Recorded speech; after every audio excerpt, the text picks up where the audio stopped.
Congratulations, Bitcoin. It has now been officially 1 month. BTC price has done nothing.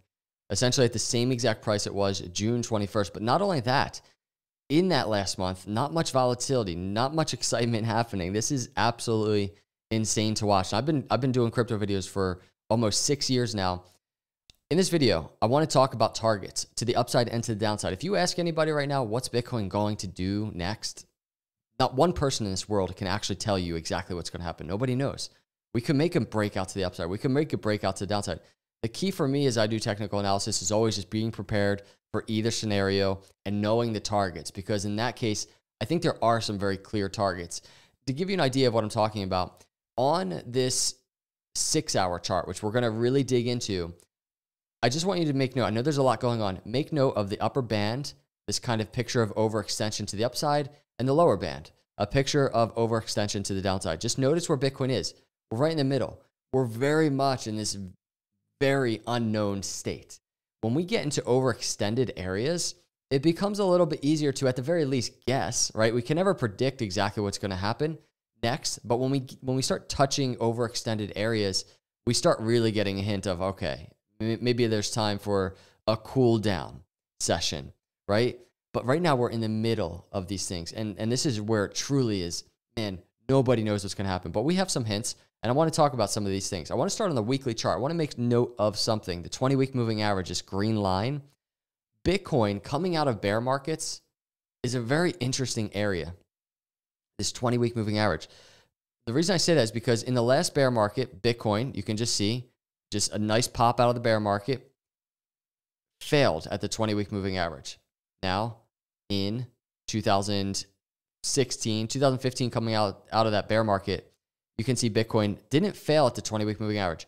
Actually going into the halving, it just kept seeing support, higher highs and higher lows at the 20-week moving average. One thing is true, though. In both of those last cycles, meaning this cycle leading into 2016 halving, as well as leading into 2020 halving, one way or the other, Bitcoin very much tested this 20-week moving average often. Now here we are, Bitcoin in a similar thing, testing the 20-week moving average often. So we're going to look at a case for upside for Bitcoin. If Bitcoin breaks out, what that's going to look like. However, if Bitcoin falls, this 20-week moving average at a very confluent area of support, right around $28,000. As we dig into these charts, we're going to see why that is. Also, an area just to make note of is the 200-week moving average, around just under $27,000. Let's go to the daily chart, discuss the potential for downside. So the 50-day moving average, right around 28,800. And then we have this higher low support area, 27,500 to 26,000. It's a very simple Fibonacci from this last swing low to swing high. We have this area where Bitcoin could very much just fall to. We'd be analyzing support. Notice how I have marked off here, overextension. This is because if we go to this 6-hour chart, notice this range once again, 27,500 to 26,000.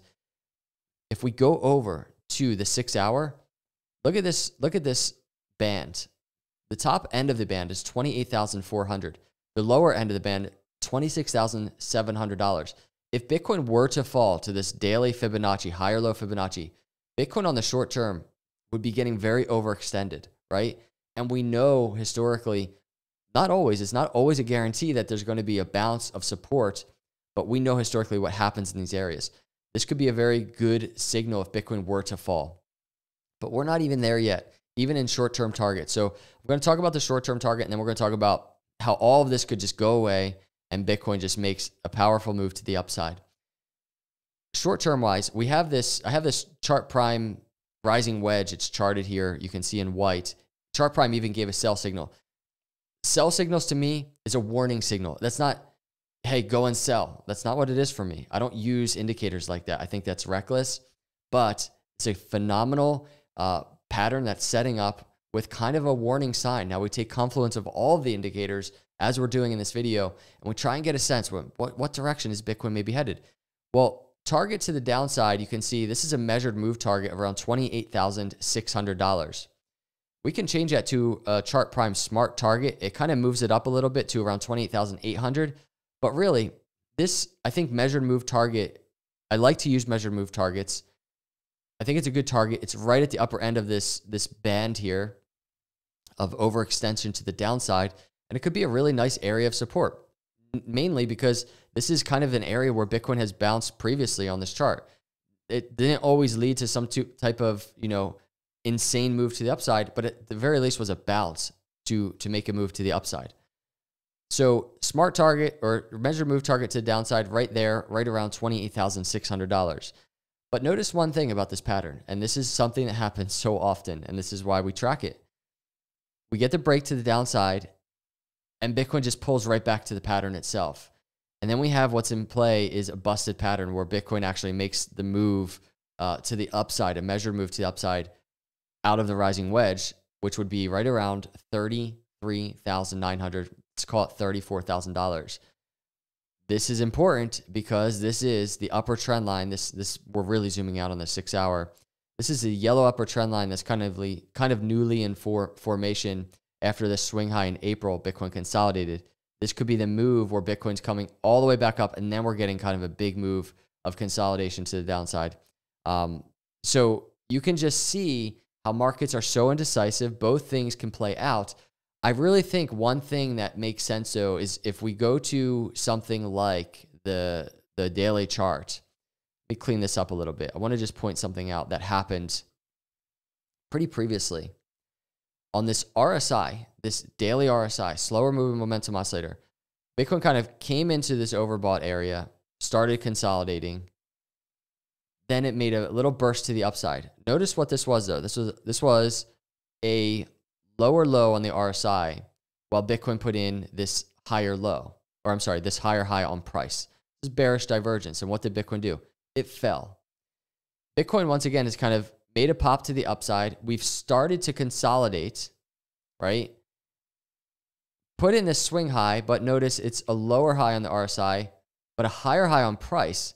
That's some bearish divergence right there, right?